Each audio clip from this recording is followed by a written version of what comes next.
আসসালামু আলাইকুম এভরিওয়ান। আমি যখন কলেজে পড়তাম তখন আমার একটা টিউশন ছিল বিকেলে, মানে টিউশন করে আসতে আসতে প্রায় সন্ধ্যার হয়তো বা আধা ঘন্টা বা 15 মিনিট মতন আগে এসেই আমি ড্রেস চেঞ্জ করে আর ফ্রেশ হয়ে টেবিলে বসে যেতাম, যাতে আজান দেওয়ার সাথে সাথে আমি পড়তে বসি, আমার 1 সেকেন্ডও সময় নষ্ট না হয়। তো আজ হঠাৎ বিকেলবেলা আমার এক্সারসাইজ শেষ করে আমি বই খাতা কাছে নিয়ে বসলাম, যাতে 6:45 বাজার সাথে সাথে আমি পড়তে বসতে পারি এবং আমার 1 সেকেন্ডও সময় নষ্ট না হয়।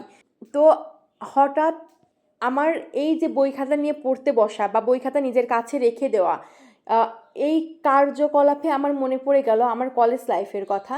আসলে কলেজ লাইফে আমি প্রচুর পড়াশোনা করেছি। যদি বলা হয় তোমার পুরো যে স্টুডেন্ট লাইফে তুমি কোন সময় বেশি পড়াশোনা করেছো, আমি বলবো কলেজ লাইফ। যদিও আমার আম্মু বলবে আমি যখন ক্লাস 5-এ ছিলাম তখন পড়াশোনা করেছি, তখন তো আসলে আম্মু পড়াশোনা করিয়েছে যতটুকু করিয়েছে, কিন্তু যখন আমি কলেজে উঠেছি তখন আমি নিজের ইচ্ছায় নিজের তাগিদে পড়াশোনা করেছি।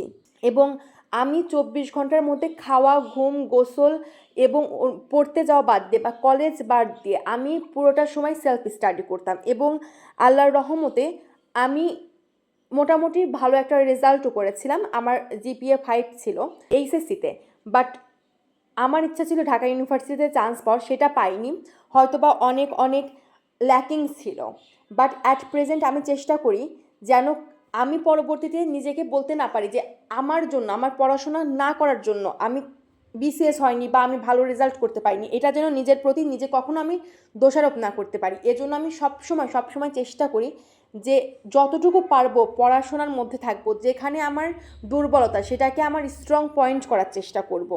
তো আমি আজ 3109 নাম্বার কোর্সটি পড়ছিলাম এবং এখানে স্যার 9টি প্রশ্ন দিয়ে দিয়েছেন। তার মধ্যে একটি প্রশ্ন পুরোপুরি শেষ এবং একটি প্রশ্নের 2টি টপিক আছে, তার মধ্যে একটি টপিক পুরোপুরি শেষ এবং আরেকটি টপিকে হাফ কমপ্লিট করতে পেরেছি। এবং আশা করছি খুব ভালোভাবে এই 9টি প্রশ্ন ইনশাআল্লাহ কমপ্লিট করতে পারবো পরীক্ষার আগে। তো দেখা যাক কি হয়। তো এই তো ছিল আজ সন্ধ্যার স্টাডি সেশন। দেখা হবে পরবর্তী স্টাডি সেশনে ইনশাআল্লাহ।